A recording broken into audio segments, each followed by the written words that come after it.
আমি রূপম। আজকের এই ভিডিওতে আমরা বক্স অফিস কালেকশন নিয়ে কথা বলবো। ন্যাশনাল প্লেক্স থার্ড উইকে কত কী কালেকশন হয়েছে বাংলা ছবিগুলোর, সেটা নিয়ে আলোচনা করব। আমি আগের দিনই বলছিলাম শিটংয়ে ছিলাম, আজকে আমরা দার্জিলিংয়ে রয়েছি। আপনারা দেখতেই পাচ্ছেন যে আমি একটা ঘরের মধ্যে রয়েছি, হলুদ আর এটা কি colour, cream colour, beige colour, খুব সুন্দর কালার আর কি। আর ঠিক আমার পাশেই শুয়ে আছে আমার পার্টনার, আমার পার্টনার মানে হচ্ছে ওভাবে ভাববেন না, এই হচ্ছে রাজাদা। রাজাদা, রাজাদা একটু মুখটা দেখিয়ে দাও। তোমাকে সবাই ভাবে তুমি হচ্ছে রায়াচন্দ, কিন্তু আমি বলে দিই এই রায়াচন্দ উনি নন, উনি আমাদের রাজাদা, রাজা জ্যোতিষী, যাকে ক্রিয়েটিভ ডিরেক্টর হিসাবে আপনারা আমার ছবি পি সেটে পেয়েছিলেন। সে রাজাদা। রাজাদাকে চিনিয়ে দিলাম আমি, ঠিক আছে? রাজাদা দাদা তুললো, কেউ ভুলভাল ভাববেন না। যাই হোক, আমরা যদি এবার বক্স অফিস কালেকশানে আসি। রাজা, তুমি ঘুমিয়ে পড়ো আবার, কিছু বলবে? জ্যোতিষবিদ্যা কিছু করে টরে দেবে? 2025 সবাই ভালো যাক, যত খাঁচা সিনেমা বেরোবে তত আমার আবির্ভাব হবে, রোস্টেড ভিডিও হবে রূপমস রিভিউ থেকে। রায়দা বলে দিয়েছে, আপনারা শুনে নিয়েছেন, আপনাদের জন্য একটা সারপ্রাইজ ছিল রায়দা স্পেশাল। যাই হোক, আমরা এবার কালেকশানে আসি। তো খাদান নিজে থার্ড উইকে ন্যাশনাল প্লেক্স চেন থেকে, যেহেতু ছবিটা ন্যাশনালি মুক্তি পেয়েছিল, টোটালি 38 lakhs বিজনেস করেছে, যার মধ্যে ওয়েস্ট বেঙ্গল থেকে 29 lakhs এবং ন্যাশনালি 9 lakhs মতো কালেকশন করতে পেরেছে, যেটা বেশ ভালো কালেকশন। এবং থার্ড উইকেও ছবিটার এরকম রেসপন্স, অডিয়েন্স এরকমভাবে দেখছে, যেটা থেকে বোঝা যাচ্ছে এই ছবিটার যে অডিয়েন্স, সেটা কিন্তু প্রুফ হয়ে গেছে যে অডিয়েন্সটা ওই ফ্লুকে আসেনি, ঠিক আছে? অডিয়েন্সটা কন্টিনিউয়াসলি আসছে।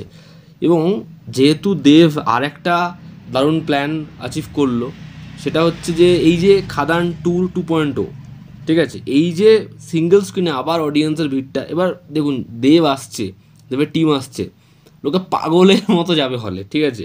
তো এটাতে ছবির যে কালেকশনটা ওটা আবার বুস্ট আপ হবে, এবং গোটা জানুয়ারি মাসটা শুধুমাত্র খাদানের একটা ব্যাপক নাম্বার আপনারা দেখতে পাবেন। এবার যদি আমরা সন্তানের কথা বলি, আচ্ছা সন্তানের আগে খাদানের ন্যাশনাল প্লেক্স থেকেই 2,52,00,000 টাকার কালেকশন হয়েছে, ঠিক আছে, যেটা ভীষণ ভীষণ ভালো কালেকশন। এবং প্রোডাকশন হাউসের তরফ থেকে অফিসিয়ালভাবে জানানো হয়েছে যে ছবিটা প্রায় 15 কোটির কালেকশন করে নিয়েছে অলরেডি। এবার যদি আমরা সন্তানের কথা বলি, তো সন্তান নিজের থার্ড উইকে আনুমানিক 23 লক্ষ টাকার ব্যবসা করেছে। সন্তানও ন্যাশনালি মুক্তি পেয়েছে। ছবিটা ওয়েস্ট বেঙ্গল থেকে 19 লক্ষ টাকা এবং ন্যাশনালি 4 লক্ষ টাকার ব্যবসা করেছে। তো 1,28,00,000 টাকার ব্যবসা হয়েছে সন্তানের ন্যাশনাল প্লেক্স থেকে 3 সপ্তাহে, যেটা বেশ বেশ ভালো কালেকশন। এবং খাদান তো একটা অনেক বড় ছবি, এবং খাদানের আগেইনস্টে সন্তানের লড়াইটা খুব কঠিন ছিল, তাও সন্তান কিন্তু নিজেকে বেশ ভালো রকমভাবে প্রুভ করেছে। এবং খাদানের সাথে সন্তানের আর কম্পিটিশন নেই, তার কারণ দুটো ছবি নিজের জায়গায় খুব ভালো ব্যবসা করছে। এবার যদি চালচিত্র ছবিটার কথা বলি, এই ছবিটা আমাকে না খুব অবাক করিয়েছে। তার কারণ হচ্ছে এই ছবিটা কিন্তু যে একটা মিনিমাম নাম্বার, একটা মিনিমাম কালেকশন, ওটা কিন্তু কন্টিনিউয়াসলি মেনটেন করে গেছে। চালচিত্র আনুমানিক 7 লক্ষ টাকার ব্যবসা করেছে থার্ড উইকে, এবং চালচিত্র টোটাল কালেকশন 38 লক্ষ টাকার 3 সপ্তাহে। এবং যদি 5 নম্বর স্বপ্নময় লেন বলি, তাহলে এই ছবিটা নিজের থার্ড উইকে 3 লক্ষ টাকার ব্যবসা করেছে। এই ছবিটার আনুমানিক 18 লক্ষ টাকার ব্যবসা টোটাল 3 সপ্তাহে। তো যা পরিস্থিতি সেখানে 5 নম্বর স্বপ্নময় লেন অনেকটা পিছিয়ে রয়েছে আপনাদের মনে হচ্ছে, কিন্তু ছবিটার যা বাজেট, ছবিটা যে প্রমোশনে এসেছে, সেই হিসেবে কিন্তু ঠিক আছে, কারণ ছবিটাও এরপরে হয়তো 1 লাখ টাকা কামিয়ে নেবে, মোটামুটি 20 থেকে 22 লাখ টাকার মতো মাল্টিপ্লেক্স চ্যানেল কালেকশন করে নেবে। যদি চালচিত্র 50 লাখ টাকার কাছাকাছি কোনোভাবে মাল্টিপ্লেক্স চ্যানেল কালেকশানটা পৌঁছে যায়, তাহলে এই ছবিটার ব্যবসার নিরিখেও খুব ভালো। আর সন্তান তো বললাম ভীষণ ভালো, আর খাদানের তো তুলনাই হয় না। তো যাই হোক, এই হলো এই ছবিগুলোর বক্স অফিসের সিনারিও, যেটা আমি বললাম। রায়াদা, তুমি কি শুয়ে গেছো? Good night. রায়াদা শুভরাত্রি বলে দিয়েছে। তো আমরা কলকাতা ফিরে রিভিউ করব, বেশি বেশি ভিডিও আনবো আবার। এই 4 দিনের একটু ব্রেক নিলাম, তার জন্য আমাকে আপনারা মার্জনা করবেন।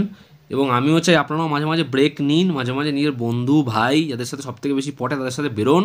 আমরাও প্রথমে পুরুলিয়া, বাঁকুড়া ছোটো ছোটো ট্রিপ করেছি। বাঁকুড়া যখন গেছি বা ঘাটশিলা গেছি, অল্প টাকার ছোটো ছোটো ট্রিপ করেছি।